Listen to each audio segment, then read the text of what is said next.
Bismillahirrahmanirrahim. Assalamualaikum warahmatullahi wabarakatuh. Innal hamdalillah nahmaduhu wa nasta'inuhu wa nastaghfiruh wa na'udzu billahi min shururi anfusina wa min sayyiati a'malina. May yahdihillahu fala mudilla lahu wa may yudlil fala hadiya lahu. Asyhadu an la ilaha illallah wahdahu la syarika lah wa asyhadu anna Muhammadan abduhu wa rasuluh. Ya ayyuhalladzina amanu taqullaha haqqa tuqatih wa la tamutunna illa wa antum muslimun. يا أيها الناس اتقوا ربكم الذي خلقكم من نفس واحدة وخلق منها زوجها وبث منهما رجالا كثيرا ونساء واتقوا الله الذي تساءلون به والأرحام إن الله كان عليكم رقيبا يا أيها الذين آمنوا اتقوا الله وقولوا قولا سديدا يصلح لكم أعمالكم ويغفر لكم ذنوبكم ومن يطع الله ورسوله فقد فاز فوزا عظيما أما بعد فإن أصدق الحديث كتاب الله وخير الهدي هدي محمد صلى الله عليه وعلى آله وسلم وشر الأمور محدثاتها فإن كل محدثة بدعة وكل بدعة ضلالة وكل ضلالة في النار أحبتي في الله إخواني وأخواتي في الله rahimani wa rahimakumullah. Alhamdulillah, kita terus bersyukur kepada Allah Subhanahu wa taala atas seluruh nikmat yang telah Allah anugerahkan kepada kita. Kemudian salawat dan salam semoga tetap tercurahkan untuk Nabi yang kita cintai, Nabi Muhammad sallallahu alaihi wasallam beserta keluarganya, para sahabatnya dan umatnya hingga akhir zaman. Ikhwah sekalian, para pemirsa Roja TV dan para pendengar Radio Roja yang dimuliakan oleh Allah Subhanahu wa taala. Pada kesempatan yang mulia ini kita akan membahas tentang surat Ali Imran ayat yang ke-8. Allah Subhanahu wa taala berfirman, "Rabbana la tuzigh qulubana ba'da idh hadaitana wa hab lana min ladunka rahmatan innaka antal wahhab." Wahai Rabb kami, janganlah engkau palingkan hati kami, janganlah engkau sesatkan hati kami setelah engkau beri hidayah kepada kami. Wa hab lana min ladunka rahmah, dan anugerahkanlah kepada kami dari sisi engkau rahmat. Innaka antal wahhab, sesungguhnya engkau adalah maha pemberi. Ikhwah sekalian yang dimuliakan oleh Allah Subhanahu wa taala, ini merupakan doanya ulama, doanya ar-rasikhuna fil ilmi, doanya para ulama yang kokoh keilmuannya. Ayat ini datang setelah Allah Subhanahu wa taala menjelaskan tentang manusia, ya, tentang manusia yang ada di surat yang ke Ali Imran ayat yang ke-7, di mana Allah Subhanahu wa taala menjelaskan bahwa orang terbagi dua, ya, dalam menghadapi ayat-ayat mutasyabihat, ya. Yang pertama, orang-orang yang di hatinya ada kesesatan. Orang-orang yang di hatinya ada kesesatan dengan ayat-ayat mutasyabihat ini, mereka ingin menghalangi manusia dari jalan Allah Subhanahu wa taala, dan mereka menggunakan ayat-ayat ini untuk menyesatkan orang, yakni menafsirkan sesuai dengan kehendak mereka. Ya, Allah Subhanahu wa taala berfirman, "Fa ammal ladzina fi qulubihim zayg fayattabi'una ma tashabaha minhu ibtigha'al fitnati wa ibtigha'a ta'wilih." Adapun orang-orang yang di hati mereka ada kesesatan, mereka mengikuti ayat-ayat mutasyabihat ini dalam rangka mencari fitnah. Ibtigha'al fitnah. Maksud ibtigha'al fitnah ini menjauhkan, menghalangi manusia dari agama Allah Subhanahu wa taala. Ya, mereka bentur-benturkan satu ayat dengan ayat yang lainnya, satu hadis dengan hadis yang lainnya, untuk membuat keraguan kepada manusia sehingga manusia tidak masuk Islam atau manusia jauh dari Islam, manusia lari dari Islam. Ya, mereka menghalang-halangi manusia dari jalan Allah Subhanahu wa taala. Wabtigha'a ta'wilih, dan orang-orang yang sesat itu, ya, mentakwilkan Quran, menafsirkan Al-Quran sekehendak mereka sendiri, sesuai dengan hawa nafsu mereka. Ya, makanya jangan aneh kalau ada orang yang menafsirkan ayat, ya, walillahi ma fis samawati wa ma fil ardh, milik Allah apa yang ada di langit dan di bumi, dengan barang orang lain itu boleh diambil. Ya, Jadi sendal orang boleh diambil, motor orang boleh diambil, mobil orang boleh diambil. Mereka pakai dalil ini. Padahal ayat ini subhanallah sangat jelas sekali ya. Kemudian macam-macam ya. Ada orang yang mengatakan bahwa orang wanita dan perempuan jalan ya seperti peragawan atau peragawati dilihat oleh orang dengan membuka auratnya. Ini pakai ayat Quran juga ya. Dalilnya surat Yusuf. Qalat ikhruj alaihin. Ya, wahai Yusuf keluar ya. Keluar ya dan berjalan Yusuf. Dilihat oleh para wanita ya. Falamma ra'ainahu akbarnahu wa qata'na aydiyahunna wa qulna hasya lillah. Ya, ketika para wanita itu melihat Yusuf jalan keluar, baru Yusuf tidak tahu. Ya. Falamma ra'ainahu akbarnahu, mereka merasa takjub. Ya.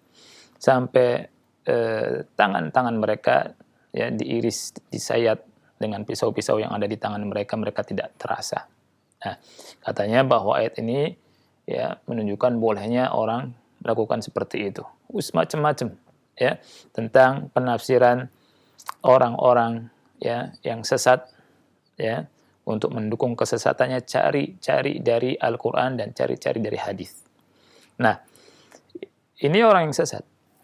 Ya, makanya Rasul kita Shallallahu alaihi wasallam berkata ketika beliau membaca ayat ini sebagaimana dalam hadis Aisyah, Rasul berkata, "Fa idza ra'aitumul ladzina yattabi'una ma tashabaha minhu." Apabila kalian melihat orang-orang yang mengikuti ayat-ayat mutasyabih ini, ya, untuk menyesatkan orang dari jalan Allah, menghalangi orang dari jalan Allah Subhanahu wa taala dan untuk mengarang-ngarang tafsirnya, ya. Fa ulaika alladzina samallah fahdharuhum. Mereka adalah orang-orang yang Allah sebut. Maksudnya disebut dalam surat Ali Imran ayat yang ke-7 ini. Maka hati-hatilah dari mereka. Ya. Nah, kelompok yang kedua adalah para ulama. Yang Allah Subhanahu wa taala sebutkan warrasikhuna fil ilmi yaquluna amanna bihi kullun min indi rabbina. Ya. Jadi orang-orang yang rasih, orang-orang yang kuat, yang kokoh ilmunya, mereka berkata, kami beriman kepadanya. Semuanya dari sisi Rabb kami. Dan para ulama itu mengembalikan ayat-ayat yang mutasyabihat kepada ayat-ayat yang muhkam. Nah, di ayat yang ke-8 yang pada kesempatan ini kita insyaallah akan bacakan keterangannya dari Syekh Muhammad bin Shalih Al-Utsaimin rahimahullah. Ya, Allah Subhanahu wa taala menjelaskan, menghabarkan tentang doa mereka. Doanya ulama, doanya orang-orang yang kokoh ilmunya. Doanya adalah Rabbana la tuzigh qulubana ba'da idh hadaitana wa hab lana min ladunka rahmatan innaka antal wahhab. Wahai Rabb kami, la tuzigh qulubana, janganlah kau sesatkan hati kami, condongkan hati kami ke dalam kesesatan. Ba'da idh hadaitana, setelah engkau berikan hidayah kepada kami. Wa hab lana min ladunka rahmah, dan anugerahkanlah kepada kami dari sisi engkau rahmat. Innaka antal wahhab, sesungguhnya engkau adalah maha pemberi. Ikhwah yang dimuliakan oleh Allah Subhanahu wa taala, mari kita lihat penjelasan dari Syekh Muhammad bin Shalih Al-Utsaimin rahimahullahu taala. Beliau berkata bahwa ayat ini ya zahirnya adalah dari perkataan ya atau doanya ar-rasikhina fil ilmi, ya para ulama yang kokoh keilmuannya, ya yang mereka mengucapkan Rabbana amanna bihi kullun min indi rabbina, dan mereka pun berdoa dengan doa Rabbana la tuzigh qulubana ba'da idh hadaitana wa hab lana min ladunka rahmatan innaka antal wahhab. Kalau kita perhatikan ayat ini, doa ini didahului dengan lafaz Rabb. Didahului dengan lafaz Rabb, ya, Rabbana. Kenapa? Karena doa ya, doa itu diharapkan darinya ijabah, pengabulan.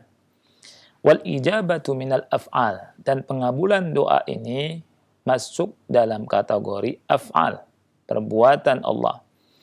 Dan af'al, perbuatan-perbuatan Allah, hubungannya dengan tauhid rububiyah lebih banyak daripada tauhid uluhiyah. Oleh karena itu, kebanyakan dari doa, ini ghalibnya doa, kebanyakan dari doa ini dimulai dengan lafaz Rabb, yakni Rabbana. Ini rahasia, yakni mengapa didahulukan makna Rabb atau memulai doa dengan kalimat Rabbana atau Rabbi. Ya. Kemudian kalimat Rabbana, Rabbah fathah. Ini kalau dalam bahasa Arab ya atau ilmu nahwu mansub ya, dia nasab ya dengan fathah. Ada yang tidak disebut di sini, yakni huruf ya nida. Ya, ini munada. Ya, munada itu isim yang diseru, ya, yang disebut, yang dipanggil, dan lafaz panggilannya tidak disebut, mahdzufah istilahnya. Ya, asalnya adalah ya Rabbana. Kenapa langsung menggunakan Rabbana? Ya, ada dua sebab atau ada dua maksud. Yang pertama takhfifan. Takhfifan yakni meringankan pengucapan. Yang kedua tayammunan bil bada'ati bismillahi azza wa jal.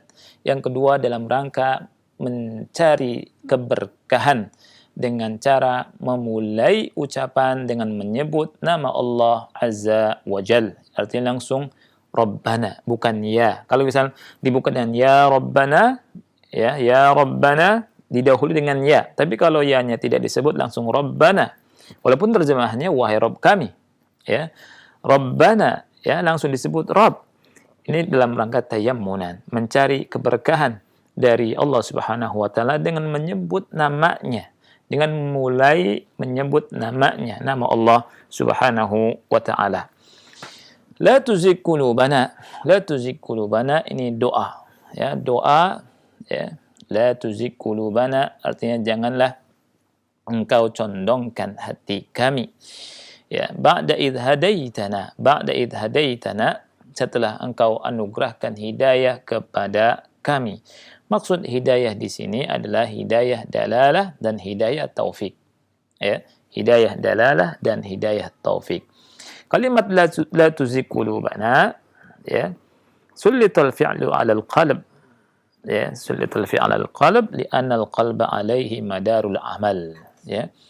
Nah, amal perbuatan, ya, al-fi'l perbuatan ini, ya, dikuasakan ke dalam hati. Karena apa? Karena hati adalah tempat berkisarnya amalan.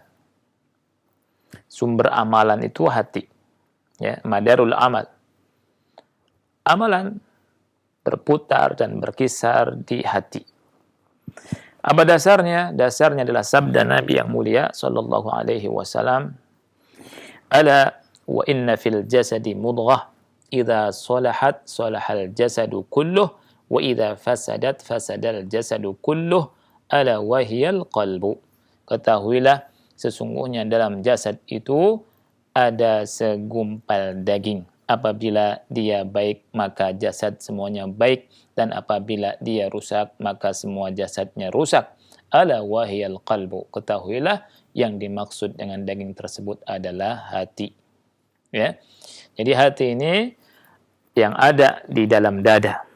Al-qalb huwa hadzal juz'ul mustaqir fis sadr. Yang ada di dada, qalb, ya. Dengan dasar firman Allah Subhanahu wa taala surat Al-Had ayat 46, fa innaha la ta'mal absar walakin ta'mal qulub allati fis sudur. Walakin ta'mal qulubu allati fis sudur. Sesungguhnya pandangan-pandangan mereka itu tidak buta. Yang buta adalah hati mereka yang ada di dada-dada. Jadi hati itu tempatnya fis sadr, di dada. Ya. Kemudian beliau berkata wa bihadzal qalbu aw bihadzal qalbi yakunul aqlu, ya.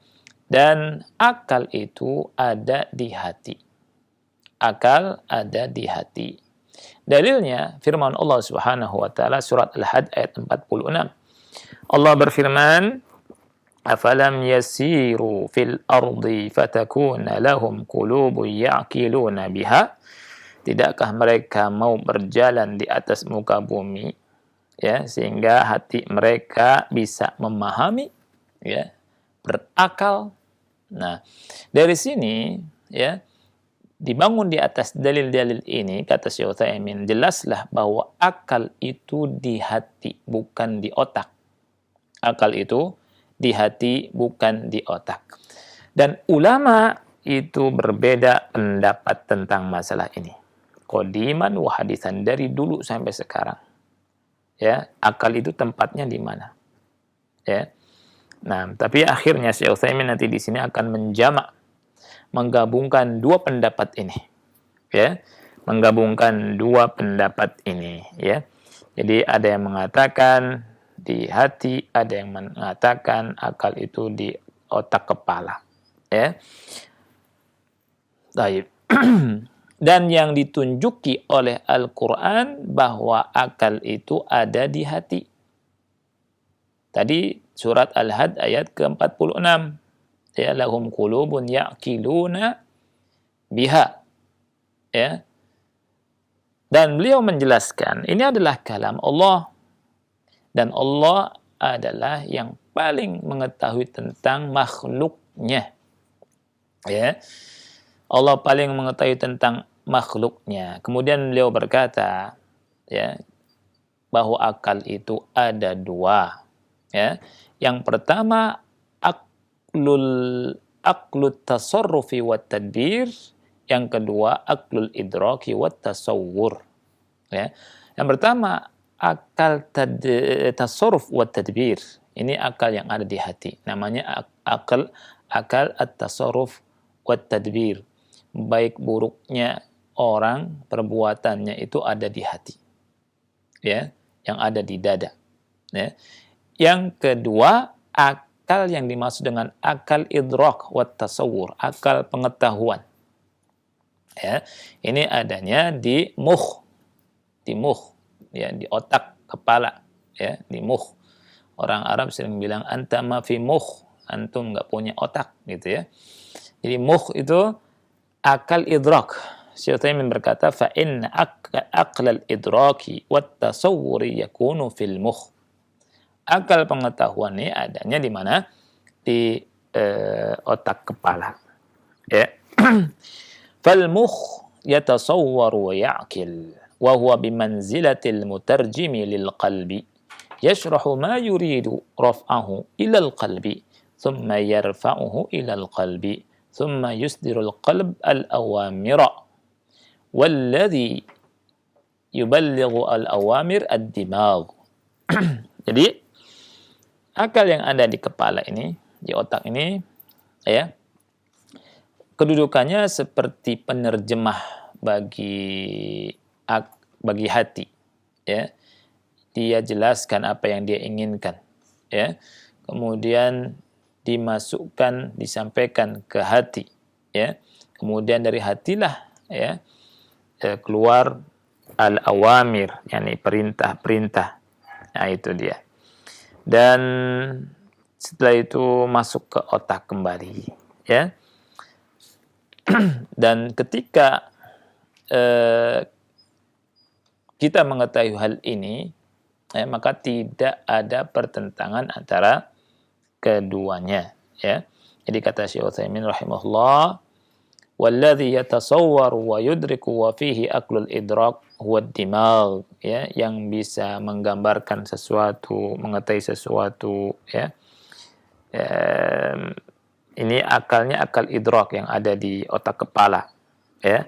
Adapun akal yang namanya akal tasarruf, akal tadbir, ar-rasyad wal fasad, ya, kerusakan, kebaikan, kerusakan, bimbingan dan kerusakan, ini adanya di akal di hati, ya. Jadi mata tidak buta, akan tetapi akal hatinya buta, ya. Ini dalilnya di surat Al-Had ayat 46. Jadi akal ada dua, ada akal at-tasarruf wa at-tadbir, yang ini ada di hati, di dada. yang kedua akal namanya akal idrak dan akal tasawur. Ini adanya di mukh, ya.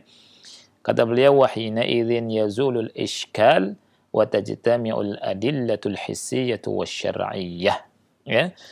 Nah, dengan hal ini maka hilanglah permasalahan. Ya, tidak ada muskilah lagi. Ya, terkumpul antara dalil-dalil syar'i dan dalil-dalil hissi. Ya. Rabbana la tuzigh qulubana. Wahai Rabb kami, janganlah engkau condongkan hati kami. Artinya jangan kau sesatkan hati kami. Maksudnya apa? Idza istaqamatil qulub, apabila hati itu istiqamah, ya, walam tamil, dan tidak sesat, tidak condong kepada kesesatan, istiqamatil jawarihu aqidatan wa qawlan wa amalan, maka jasad ini akan istiqomah juga, akan lurus juga, akidahnya lurus, perkataannya lurus, dan perbuatannya lurus. Ya, doanya luar biasa ini, doanya ahlul ilm. Rabbana la tuzigh qulubana, jangan kau condongkan hati kami kepada kesesatan. Jadi inti masalahnya di hati. Dan tadi sudah kita bacakan hadis Rasul sallallahu alaihi wasallam. Apabila hati itu baik, maka jasad baik. Apabila hati itu jelek, maka jasad jelek. Makanya di sini ulama berdoa, Rabbana la tuzigh qulubana. Kalau hati ini lurus, istiqomah, maka jawarih itu juga akan lurus. Akidahnya lurus, ucapannya lurus, dan perbuatannya lurus. Ba'da idh hadaitana, setelah kau berikan hidayah kepada kami. Kalimat ini, kata Syekh Utsaimin rahimahullah, tidak dimaksudkan untuk iftikhar, untuk bangga-banggaan. Tetapi maksudnya adalah tawassul dengan nikmat-nikmat yang telah diberi oleh Allah untuk nikmat-nikmat yang berikutnya. Ya, seakan-akan mereka mengucapkan, wahai Rabb kami, sesungguhnya engkau telah menganugerahkan kepada kami dengan hidayah. Maka kami minta kepada engkau agar kau anugerahkan kepada kami, agar hidayah ini tetap, ya, kami berada di hidayah dan tidak tersesat. Ini maksudnya. Ya. Hidayah yang dimaksud di sini adalah hidayah dalalah wat taufik. Ya, hidayah dalalah wat taufik.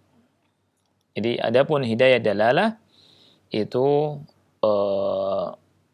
seperti firman Allah di surat Fussilat ayat ke-17, ya. Wa amma thamud fahadainahum fastahabbul 'ama 'alal huda, ya. Dan adapun kaum Tsamud kami berikan petunjuk kepada mereka, tetapi mereka lebih mencintai kesesatan daripada hidayah, ya, karena ini hidayah dilalah. Mereka tidak diberi hidayah taufik.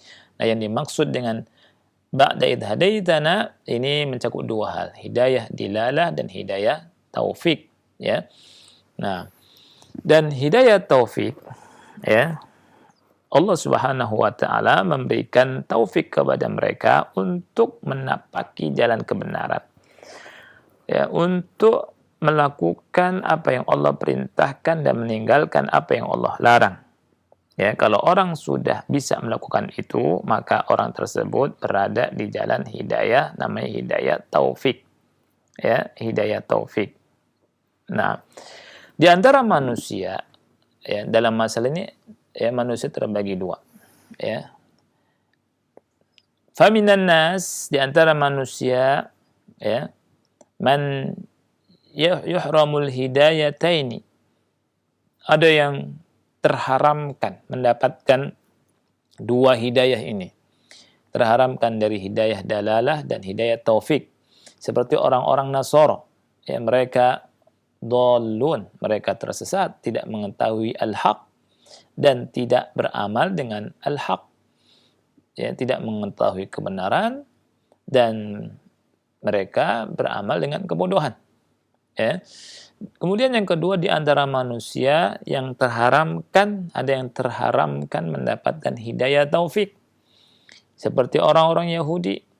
Mereka punya ilmu, mereka tahu kebenaran, tetapi mereka tidak mengamalkan kebenaran.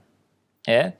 Nah, yang bagus adalah yang Allah Subhanahu wa taala beri rizki dengan dua hidayah ini, dan mereka adalah orang-orang yang beriman.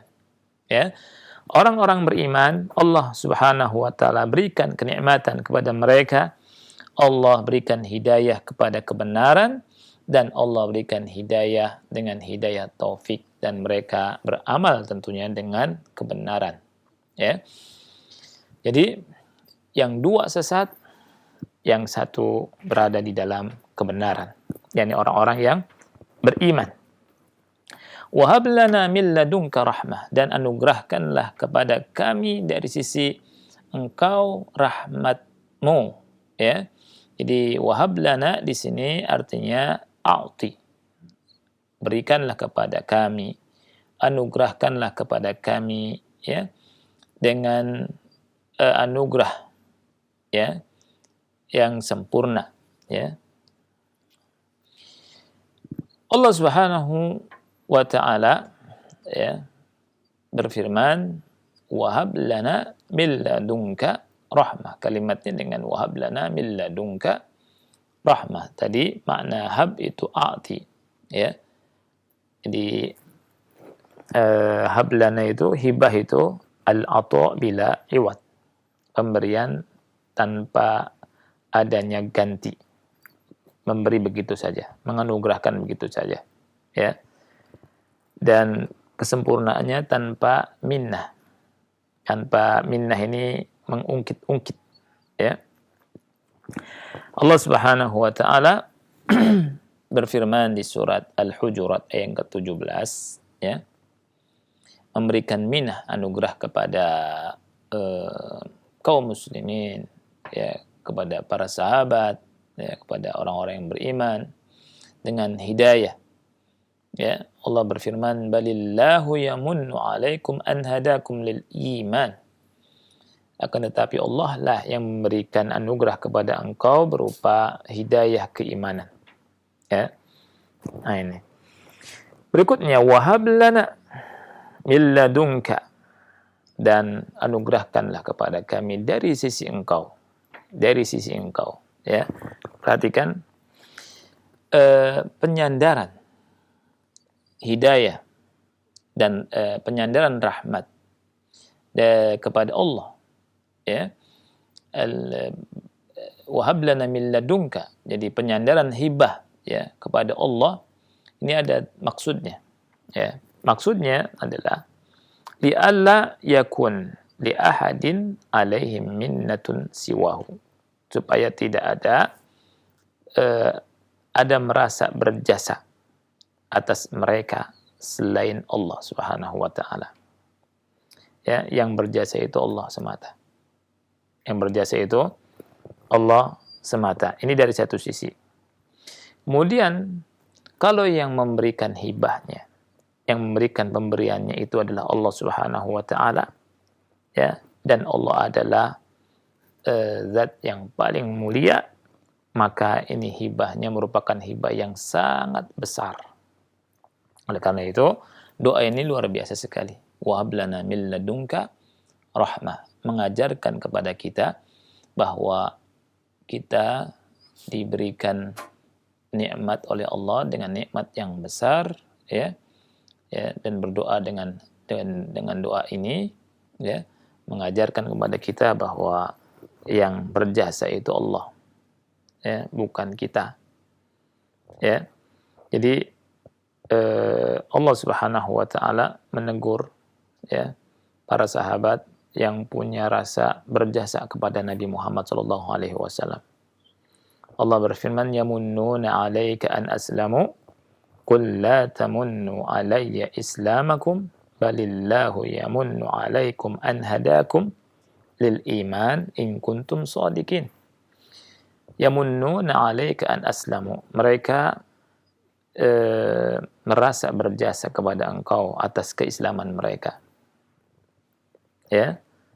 Mereka merasa berjasa kepada engkau Muhammad atas keislaman mereka. Qul la tamunnu alayya islamakum. Janganlah kalian merasa berjasa kepadaku atas keislaman kalian.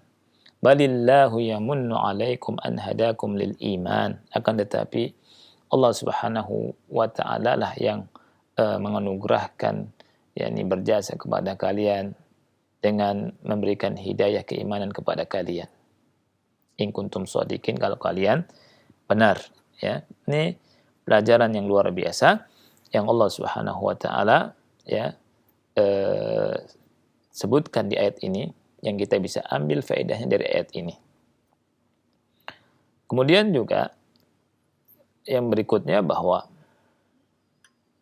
kalau kita tahu Allah yang memberi pemberian dan Allah adalah zat yang akramul akramin, ya, akramul akramin, maka tentunya hibahnya, pemberiannya sangat besar, ya, sangat berharga, ya. Karena apa? Karena pemberian itu sesuai dengan kadar tingkatan dari si pemberi, ya. Ketika yang ngasih hadiah adalah memiliki kedudukan yang tinggi, maka pemberian itu bukan pemberian yang ecek-ecek, ya. Oleh karena itu ar-rasikhuna fil ilmi berdoa, wahab lana min ladunka rahmah, wahab lana min ladunka rahmah, ya. Oleh karenanya Nabi SAW berkata ke Abu Bakar Siddiq radhiyallahu an, ketika Abu Bakar Siddiq minta kepada beliau SAW untuk mengajarkan doa yang beliau berdoa dalam sholatnya, ya. Abu Bakar Siddiq pernah berkata, alimni du'aan ad'u bihi fi sholati, ajarkan kepadaku doa yang aku berdoa dengannya dalam sholatku, ya.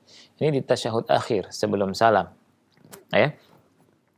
Kemudian Rasulullah SAW berkata, Qul, katakanlah, Allahumma inni zalamtu nafsi zulman kathira, wa la yaghfiru dhunuba illa anta faghfir li maghfiratan min indika warhamni innaka antal ghafurur rahim.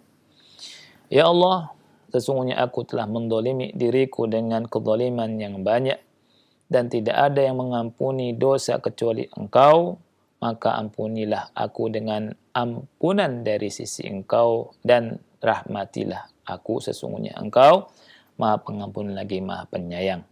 Di sini ya Rasulullah SAW mengajarkan kepada Abu Bakar Siddiq radhiyallahu an bahwa anugerahnya, minnahnya itu dari kalimat wala yaghfiru dzunuba illa anta, tidak ada yang mengampuni dosa kecuali Engkau, faghfirli maghfiratan min indik, dan ampunilah aku dengan ampunan dari sisi Engkau, ya. Langsung minta kepada Allah Subhanahu wa taala, Allah yang memberikan anugerah yang besar ini. Baik.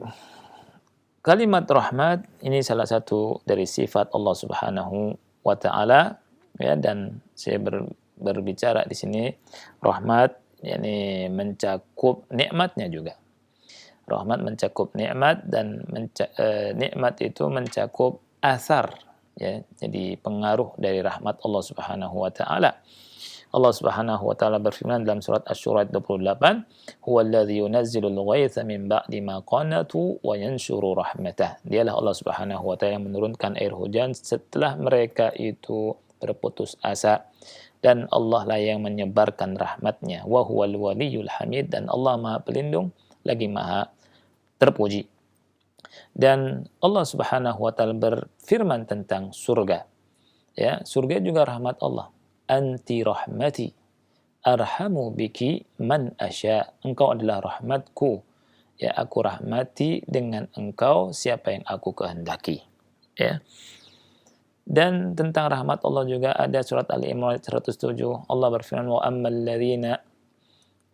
ladzina biyaddat wujuhum fa fi rahmatillahi hum fiha khalidun, dan adapun orang-orang yang wajah mereka putih berseri-seri, mereka berada dalam rahmat Allah dan mereka kekal selama-lamanya.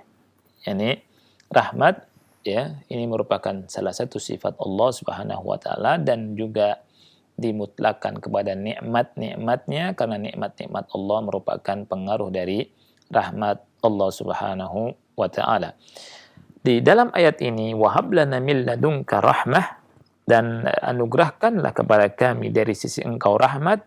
Maksudnya adalah, kata Syekh Utsaimin, hiya ni'am wa hiya min athari rahmati. Dia adalah nikmat-nikmat, dan nikmat-nikmat tersebut adalah pengaruh dari rahmat-rahmat Allah Subhanahu wa taala. Ya. Dan rahmat itu, dengan rahmat apa yang diinginkan tercapai, dan apa yang dikhawatirkan, ditakuti oleh manusia terhindari. Ya. Ini makna atau maksud dari rahmat. Kemudian Allah tutup firman-Nya dengan innaka antal wahhab, sesungguhnya engkau maha pemberi, ya, maha pemberi. Nah, wahhab, maksud al-wahhab adalah al-katsir al-ata. Allah banyak memberi, ya, dan ini merupakan sifat yang lazimah. Sifat yang lazim bagi Allah Subhanahu wa taala. Dan orang-orang yang diberi oleh Allah Subhanahu wa taala sangat banyak. Makhluk yang Allah beri sangat banyak dan tidak terhitung. Ini merupakan keagungan Allah Subhanahu wa taala. Nabi Muhammad sallallahu alaihi wasallam bersabda dalam hadis yang dikeluarkan oleh Bukhari dan Muslim, yadullahi mal'a sahhaul laili wan nahar ara'aytum ma anfaqa منذ خلق السماوات والأرض فإنه lam yaghis ma fi yaminihi. Tangan Allah itu penuh. Tangan Allah itu penuh, selalu dermawan di siang hari dan di malam hari. Tidakkah kalian lihat apa yang Allah infakkan sejak penciptaan langit-langit dan bumi? Tidak ada sedikit pun yang terkurangi dari tangan kanannya, yang ada pada tangan kanannya. Kemudian tentang wahab, Allah maha pemberi, ya, itu dijelaskan oleh Rasul sallallahu alaihi wasallam dalam hadis beliau, dan ini hadis qudsi, ya. Hadisnya dikeluarkan oleh Muslim, oleh Imam Muslim. Rasul bersabda, Allah Subhanahu wa taala berfirman, ya ibadi law anna awwalakum wa akhirakum, wahai hamba-hambaku, kalau orang pertama kalian dan orang terakhir kalian, wa insakum wa jinnakum, bangsa dari kalangan bangsa jin dan dari kalangan bangsa manusia dan bangsa jin, qamu fi sa'idin wahidin fas'aluni, mereka berdiri dalam satu tempat, kemudian mereka meminta kepadaku. Artinya semua mereka itu yang berkumpul dari makhluk dari awal sampai akhir, dari bangsa manusia dan bangsa jin, kumpul di satu tempat, mereka semua minta kepadaku, fa'ataitu kulla insanin mas'alatah, maka aku akan beri setiap orang permintaannya. Aku beri setiap orang permintaannya. Ma naqasa dzalika mimma indi illa kama yanqusul mikhyatu idza gumisa fil bahri. Hal itu tidak mengurangi apa yang ada padaku kecuali seperti terkuranginya air laut yang dicelupkan dengan jarum, ya. Apabila air jarum itu dimasukkan kemana? Ke laut. Nah, ini. Jadi tidak berkurang sama sekali. Ya, dan Syekh berkata, wa hadza la yanqusul bahr syai'an. Hadza la yanqusul bahr syai'an. Ini sama sekali tidak mengurangi air laut sama sekali. Ini menunjukkan bahwa apa yang di sisi Allah itu luar biasa sekali. Allah Maha Pemberi. Oleh karena itu kalau kita mintanya sama Allah. Segala sesuatu yang kita inginkan, minta kepada Allah. Allah Al-Wahhab. Allah Al-Wahhab. Allah Maha Pemberi. Ya, Fallahu Azza wa Jal la yuhsi ahadun hibatihi abadan hatta bin nisbati laka anta bin nafsika la tuhsi hibatillahi lak. Qala ta'ala wa in ta'uddu ni'matallahi la tuhsuha. Jadi tidak ada seorang pun yang sanggup menghitung pemberian Allah Subhanahu wa taala, ya. Begitu juga engkau, ya. Engkau tidak sanggup menghitung pemberian Allah nikmat-nikmat Allah yang Allah anugerahkan kepada diri engkau, tidak sanggup.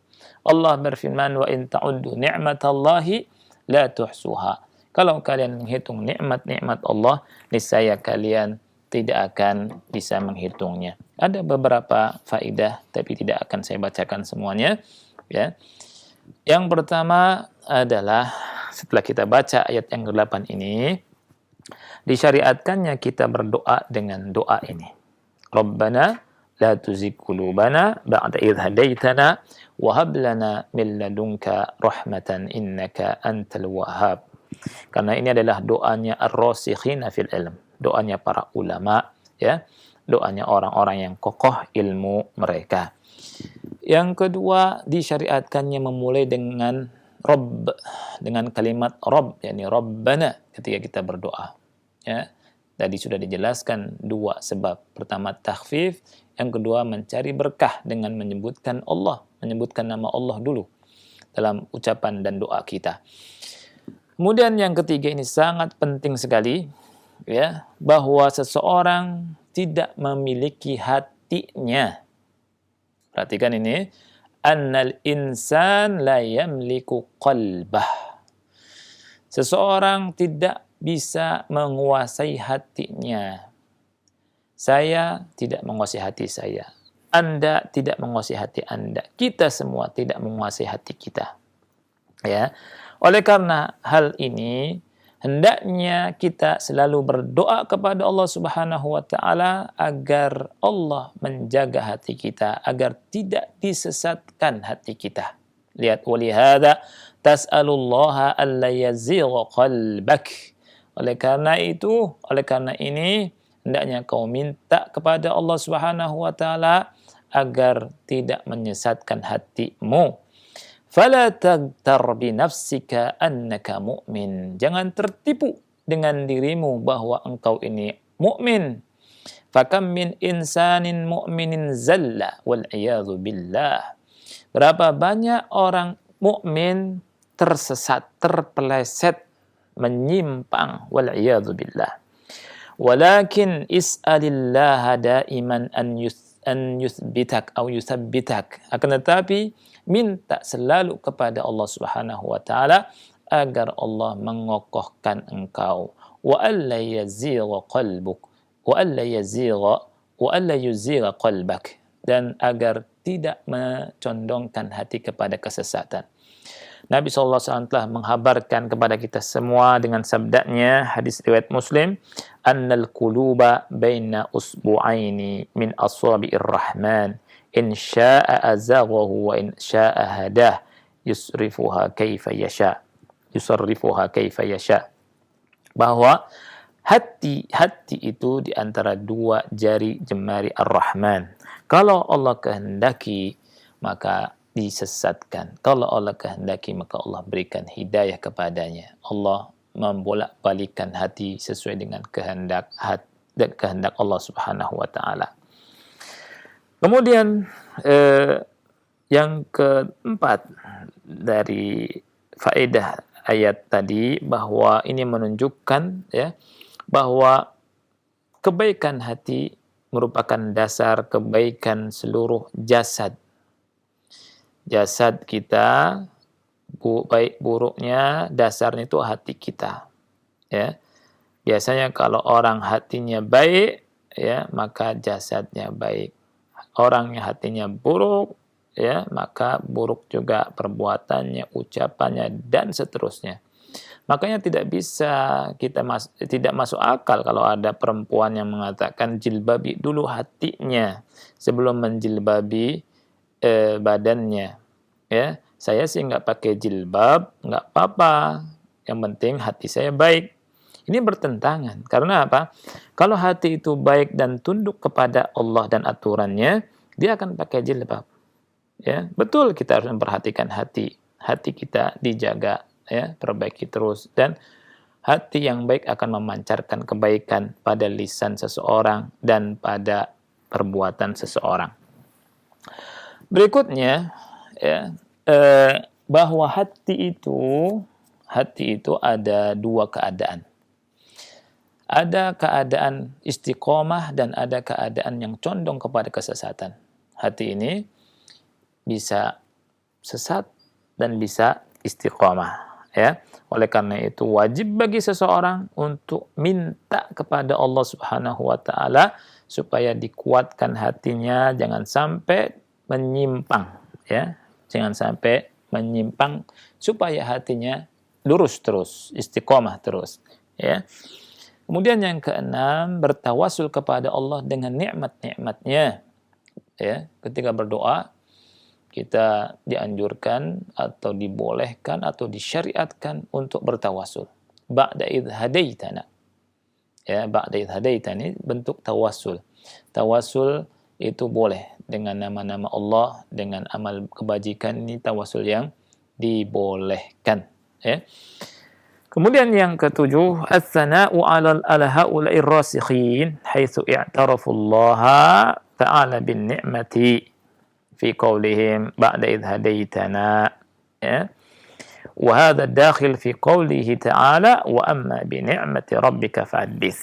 Ini adalah pujian Allah kepada para ulama yang kokoh ilmunya, di mana mereka mengakui, ya, i'tarafu lillah, mengaku, ya, bahwa nikmat itu dari Allah datangnya, ya. Nikmat itu pemberian Allah, ya. Ba'da idh hadaitana, dan ini masuk dalam firman Allah Subhanahu wa taala, wa amma bi ni'mati rabbika fahaddits, ya. Nah, ini kemudian berikutnya bahwa dari sini, ya, kita mengetahui boleh bertawasul dengan nama-nama Allah. Innaka antal wahhab. Di surat Al-A'raf ayat 180 Allah berfirman, walillahi al-asma'ul husna fad'uhu biha. Allah memiliki nama-nama yang baik, maka berdoalah dengan nama-nama yang baik tersebut. Dan terakhir, annal insan muftaqirun ila rahmatillahi azza wa jal. Walihada sa'ala Allah an yahaba lahu min ladunhu rahmah. Bahwa seseorang butuh, ya, fakir kepada rahmat Allah azza wa jal. Oleh karena itu, ya, dia minta pada Allah agar Allah Subhanahu wa taala memberikan anugerah untuk memberinya rahmat dari sisinya. Kita semua butuh rahmat Allah Subhanahu wa taala. Para pemirsa dan para pendengar Radio Roja yang Allah muliakan, ya, kita butuh rahmat Allah Subhanahu wa taala, dan semoga Allah rahmati kita semua. Dan perhatikan bahwa doa ini disyariatkan, ya, oleh Allah, dan hendaknya kita baca doa ini karena ini adalah doanya orang-orang yang kokoh dalam ilmunya, doanya para ulama. Wallahu a'lam bishawab. Barakallahu fikum. Jazakallahu khairan. Terima kasih para ustadz yang telah berkenan untuk menyampaikan materi dan pembahasan yang bermanfaat di kesempatan pagi hari ini. Semoga menjadi tambahan ilmu untuk kita semuanya. Baik, Khawatir Islam, bagi Anda yang ingin bertanya seputar pembahasan ini, kami berikan waktu serta kesempatan bagi Anda yang ingin bertanya via telepon. Silahkan, kami tunggu. Sebutkan nama Anda dan dari mana Anda berasal. Halo? Halo? Sebutkan nama Anda dan dari mana Anda berasal.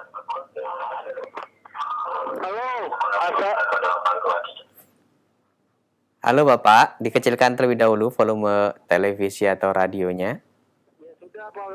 Sudah Pak Ustaz. Ya, silakan Pak. Siapa ini di mana? Di Bang Bobi di Kampung Baru di Jalai Haji Naimun. Ya, silakan Pak. Nah, begini Pak Ustaz, saya mengenal sunnah itu sudah 10 tahun Pak Ustaz. Saya benar-benar bagus para dai-nya, saya demen Pak Ustaz. Semuanya saya demen acaranya Pak Ustaz. Sebab kitabnya kitab tetap tinggi Pak Ustaz. Dan apalagi dengan Sabtunya itu Pak Ustaz. Saya pengen ini Pak Ustaz, dengan hati saya Pak Ustaz. Hati kami dikasih ketenangan oleh Allah. Walaupun musibah-musibah dengan apapun cobaan-cobaan redo kami Pak Ustaz. Itu tenangnya kami Pak Ustaz. Nah, gimana Pak Ustaz tentang hati kami ditenangkan oleh Allah dengan seluruh musibah saya tawakal kepada Allah, semuanya musibah dengan kesakitan kami, dengan kezaliman kami, dengan hati kami selalu dikasih hidayah sama Allah. Cuma Baik. kami jadi gembira gitu Pak Ustaz, hati kami gitu Pak Ustaz. Baik, Bapak. Terima kasih. Demikianlah dengan hati kami Pak Ustaz ya. Assalamualaikum Pak Ustaz. Waalaikumsalam warahmatullahi wabarakatuh. Nah, alhamdulillah wassalatu wassalamu ala Rasulillah wa ala alihi wa ashabihi wa man walah wa ba'd. Taib, barakallahu fiik untuk Bapak yang bertanya. Semoga Allah Subhanahu wa taala menjaga kita semua, menjaga Bapak dan menjaga keluarga Bapak. Tentang hati, ya. Orang yang paling bahagia Bapak, kalau kita ingin selalu bahagia, ya, mendapatkan kenikmatan selalu, ketenangan selalu, ya, maka yang paling harus diperhatikan oleh kita adalah hati kita, tentang keimanan kita, ya.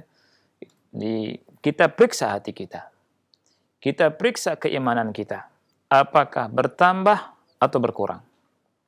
Kalau bertambah, bersyukurlah pada Allah dan pertahankan. Kalau berkurang, ya, maka sakit hati, segera kembali kepada Allah Subhanahu wa taala. Nah, caranya adalah dengan belajar tauhid, ya, belajar akidah yang lurus. Belajar tentang tauhid yang dijelaskan, yang diajarkan oleh Nabi Muhammad sallallahu alaihi wasallam. Ya.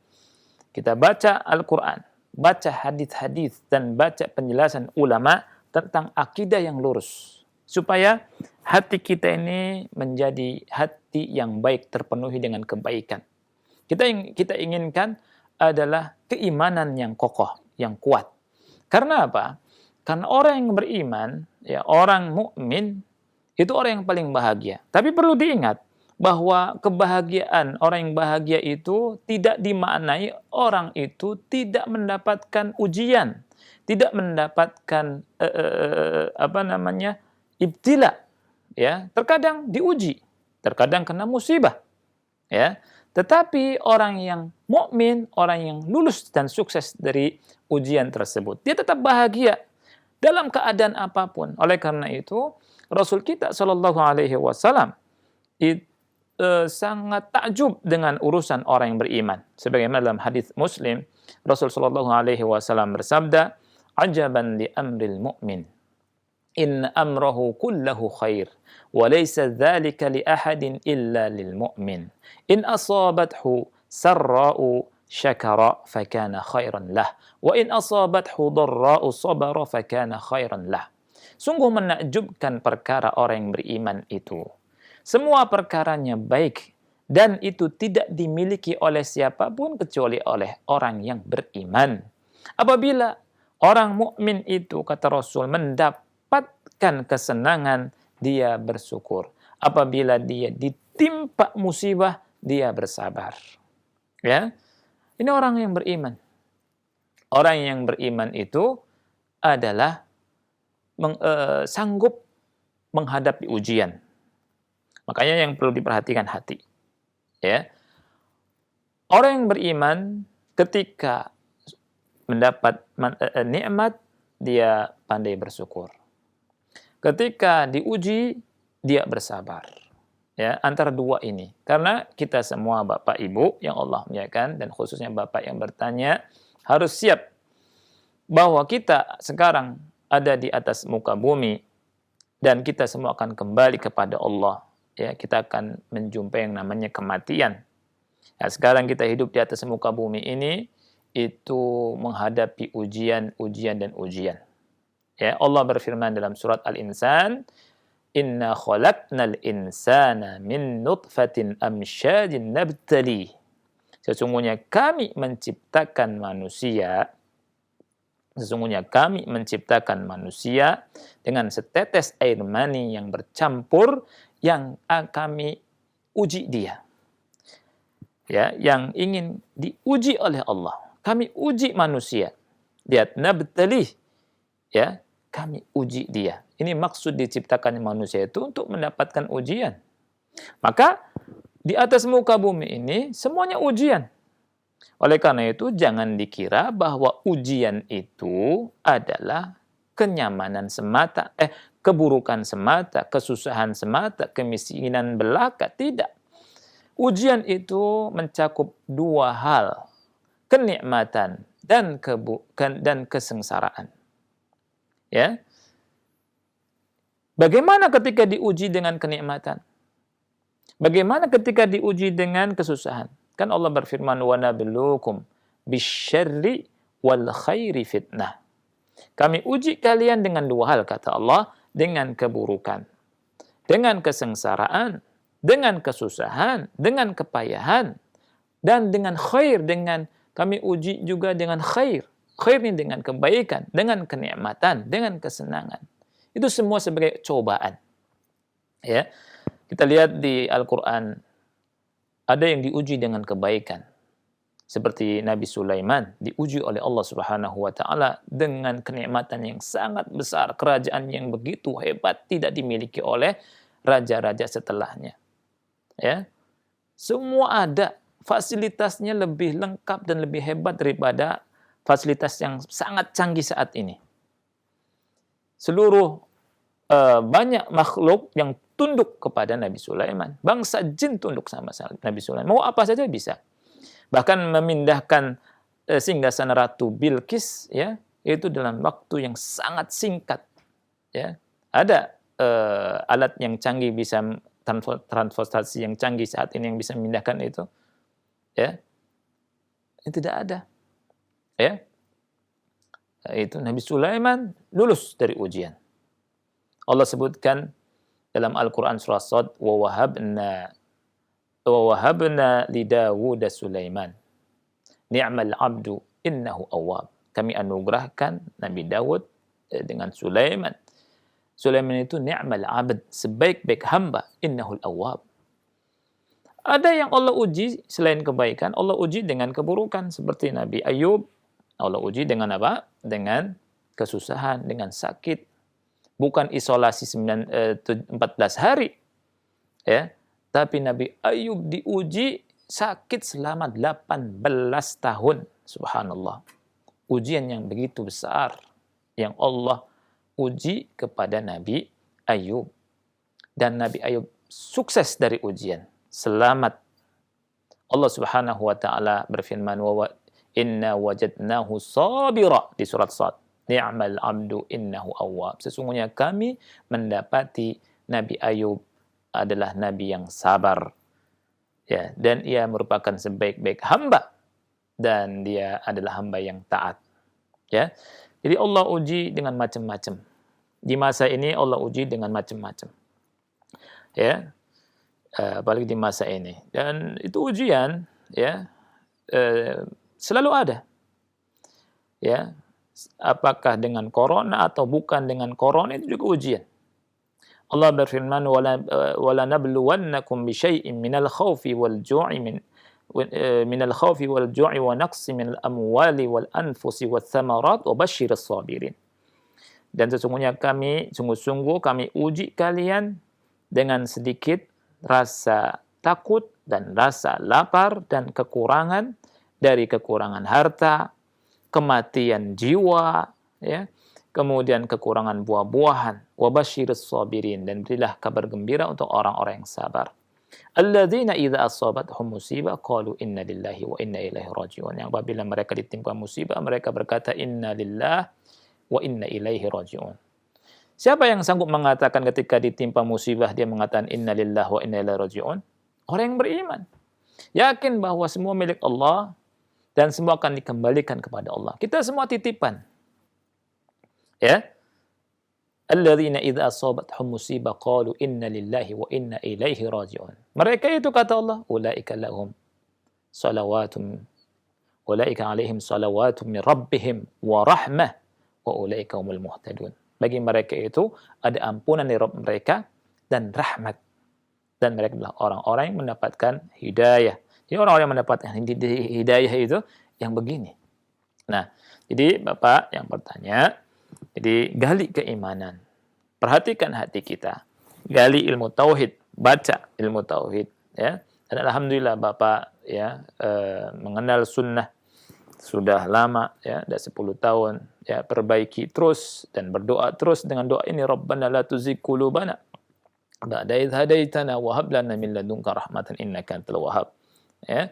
Kemudian terus belajar yang manfaat ya, karena kita tidak boleh merasa aman ya, tidak boleh merasa aman. Maka dalam ayat ini kan ada pelajaran bahwa seseorang itu tidak menguasai hatinya ya, jangan tertipu bahwa engkau mukmin ya, jangan tertipu.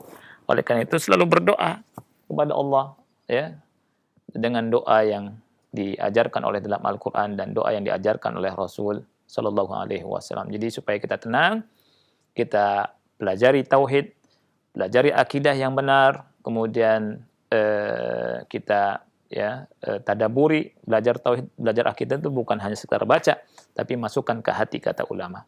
Isi hati dengan akidah, isi hati dengan tauhid, agar kita menjadi orang-orang yang mantap tauhid dan akidahnya. Ini barangkali ya sebagai jawaban dari Bapak yang bertanya. Wallahu a'lam. Barakallahu fikum, Ustaz. Barakallah. Selanjutnya kami berikan kesempatan kembali, silahkan, masih di layanan telepon. Halo. Assalamualaikum. Waalaikumsalam warahmatullahi wabarakatuh. Dengan Ibu siapa? Di mana ini? Saya dengan hamba Allah di Kalimantan. Silakan Ibu, pertanyaannya langsung. Iya, langsung aja ya, Pak ya. Ya, Iya. silakan. Begini, saya sudah 24 tahun didolimi seseorang. Iya. Ya. Sakit terus, sembuh, dibuat lagi. Ya. Karena saya percaya kepada Allah, karena Allah akan selalu melindungi saya, begitu ya. Nah, sampai saat ini saya sembuh dengan baik, tetapi dia tetap berbuat seperti itu. Apakah itu termasuk saya dikasih cobaan terus kepada Allah supaya untuk selalu beriman ya Pak Ustadz ya? Iya. Baik Ibu, terima kasih atas pertanyaannya. Iya itu, Ibu. Ya. Taib. Assalamualaikum. Waalaikumsalam warahmatullahi wabarakatuh. Nah, semoga Allah rahmati Ibu dan keluarga Ibu dan jaga Ibu ya dari musibah dan mara bahaya. Tentang orang mendolimi seseorang atau mendolimi kita ya, untuk supaya kita kuat, maka hendaknya kita ingat Allah Subhanahu wa taala dan ingat apa yang diuji dengannya Nabi kita Muhammad sallallahu alaihi wasallam ya. Terus kita baca-baca hadis Rasul sallallahu alaihi wasallam bahwa semua akan kembali pada Allah ya. Tidak akan merugikan kita orang yang mendolimi kita ya. Jadi orang yang ingin memudaratkan kita, walaupun semua manusia di atas muka bumi ini atau makhluk-makhluk di atas muka bumi ini dari manusia dan bangsa jinnya berkumpul ingin memudaratkan sesuatu dengan memudaratkan kita atau ibu dengan sesuatu, tidak akan sanggup kecuali dengan izin Allah. Dengan izin Allah Subhanahu wa taala. Justru kezaliman itu akan kembali kepada dirinya. Ya. Oleh karena itu, kita ingatlah hadis Rasulullah SAW riwayat Muslim itu, ya, tentang orang yang bangkrut. Kata Rasul kepada para sahabat, tahukah kalian apa yang dimaksud dengan orang yang bangkrut itu? Karena kata para sahabat, yang bangkrut itu adalah orang yang tidak memiliki dinar, ya, artinya uang, ya, dan tidak memiliki harta benda. Kemudian kata Rasulullah SAW, adalah sesungguhnya yang bangkrut dari kalangan umatku adalah orang yang memiliki amalan sholat, amalan puasa, amalan zakat, ya. Jadi amalannya besar-besar, ya. Puasa, ya, amalan zakat, dia dermawan, yang sebelumnya dia ahli sholat, ya. Tapi sayangnya pulang ke akhirat dia membawa amalan-amalan dolim, kejahatan, ya. Selain membawa amalan yang baik tadi, dia membawa amalan yang buruk, ya. Wa ya'ti wa qad syatama hadza wa qadhafa hadza wa daraba hadza, ya, wa akala mala hadza wa safaka dama hadza, ya. Dia membawa amalan buruk, dicontohkan sama Rasul di antaranya seperti mencela seseorang, ya. Kemudian mengambil harta seseorang, memukul seseorang, menumpahkan darah orang, ya. Ini contoh dari contoh-contoh kezaliman. Nah, maka ketika di hadapan Allah Subhanahu wa taala dihadapkanlah orang-orang yang zalim dan orang yang dizalimi. Orang yang dizalimi, ya, orang-orang yang menzalimi itu diambil kebaikan-kebaikannya, diberikan kepada orang yang dizalimi. Kemudian kalau sudah habis, ya, kebaikan yang mereka miliki, sedangkan kezalimannya masih banyak, orang menuntut, ya, apa yang dilakukan? Kejahatan-kejahatan, dosa-dosa yang dimiliki oleh orang yang dizalimi diberikan kepada orang yang menzalimi. Akhirnya orang itu tidak memiliki kebaikan, maka dilemparlah orang itu ke dalam api neraka, waliyadzubillah. Ya, ini. Jadi kita hidup di atas muka bumi ini, kalau ingat hadis ini kita tenang, tenang sekali hati kita. Ya, jadi sangat sejuk hati kita. Kalau ada orang yang gibahi kita, kita tenang. Kenapa? Karena berarti sedang mentransfer pahalanya kepada kita. Ngapain kita marah-marah? Ya kan? Karena sholat dia, walaupun semalam dia sholat, ya, sia-sia tuh sholatnya. Ya, sholatnya, pahala sholatnya dikasih cuma-cuma kepada kita. Oleh karena itu juga kita, kalau kita sholat malam, ya, kita jaga. Kalau kita puasa, kita jaga. Kita sedekah, kita jaga. Ya, jangan kita dolimi orang. Ya, kalau kita ngibahin orang, berarti kita pas sholat malam tadi malam nih, pahalanya ditransfer buat dia. Sudah capek-capek kita bangun malam, ya, berapa rakaat buat dia. Sudah capek-capek kita puasa, ya, sudah makan, nggak minum, yang lain pada makan dan minum, kita nahan lapar, nahan haus, dikasih buat orang, ya, rugi. Nah, itu ya Ibu. Jadi kembali kepada Allah dan Rasulnya, lihat baca-baca hadis Rasulullah SAW maksud saya, ya, untuk menenangkan hati kita kalau kita merasa dizalimi.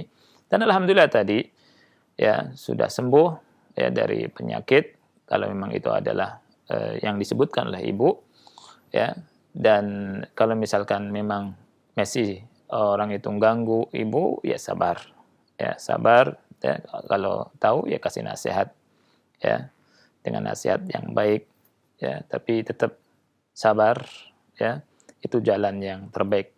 Terkadang masalah itu selesai dengan kita tidak meladeni orang yang bikin masalah, kita diam, ya.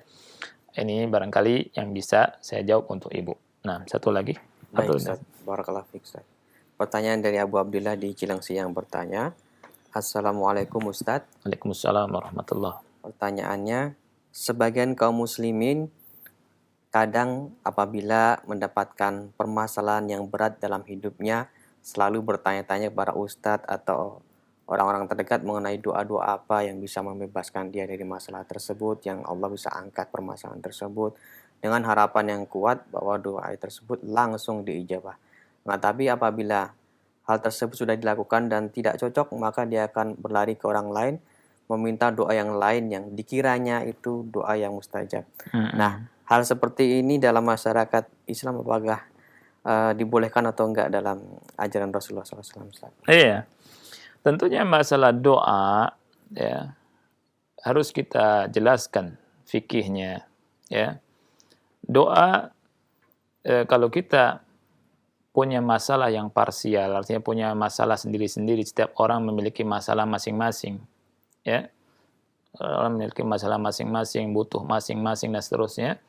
Kalau kita tidak atau belum mengetahui tentang doa yang pas dari Al-Quran atau hadis-hadis Rasulullah SAW yang sesuai dengan contoh, ya, kita doa secara umum, doa sesuai, misalkan kita punya penyakit, ya, punya sakit, kita doa pakai bahasa Indonesia. Ya Allah, sembuhkan sakit saya, ya wahai Rabb, ya, bertawasul dengan bahasa Indonesia, bermunajat, tadarru' kepada Allah Subhanahu wa taala. Kita minta doanya pada Allah Subhanahu wa taala. Nah, ini doa yang memang kita butuh, ya. Kalau kita misalkan tidak kekurangan harta, Allah uji dengan harta. Kita ingin Allah minta harta, kita minta ya Allah. Misalkan anak miskin, misalkan gitu ya. Jangan minta ke orang. Ya, misalkan berdoa sama Allah, berikanlah hamba rezeki dan seterusnya. Ya. Nah, kadang kalau minta ke sebagian orang yang ahlul bid'ah atau yang menyimpang, ini dikasih doa yang tidak ada sunnahnya dari Al-Quran, dari Rasul Shallallahu Alaihi Wasallam. Doanya macam-macam, kadang ngarang-ngarang doanya, ini yang tidak benar. Nah, kalau misalkan doa seperti doa-doa yang ada dalam hadis-hadis Rasul SAW itu diamalkan, tidak mengapa dan bagus malah. Ya, kalau misalkan Ustadz didatangi oleh seseorang, Ustadz, Anda minta doa untuk penjagaan di pagi hari sampai sore, gitu. Baca Bismillahilladzi la yadurru ma'asmihi syai'un fil ardi wala fis sama wa huwas samiul alim. Ini ada hadisnya. Kita sampaikan kepada yang minta tadi, ya. Ini doanya nih, doa dari Rasul sallallahu alaihi wasallam, begitu. Ya.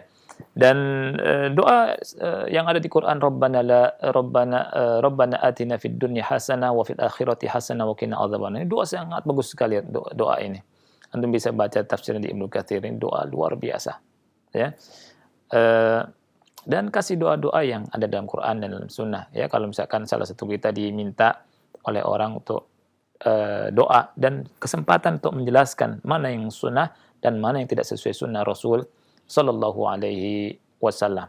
Ini saja barangkali yang bisa Anda sampaikan, mudah-mudahan manfaat. Ya, subhanakallahumma bihamdika asyhadu an la ilaha illa anta astaghfiruka wa atubu ilaik. Wassalamualaikum warahmatullahi wabarakatuh.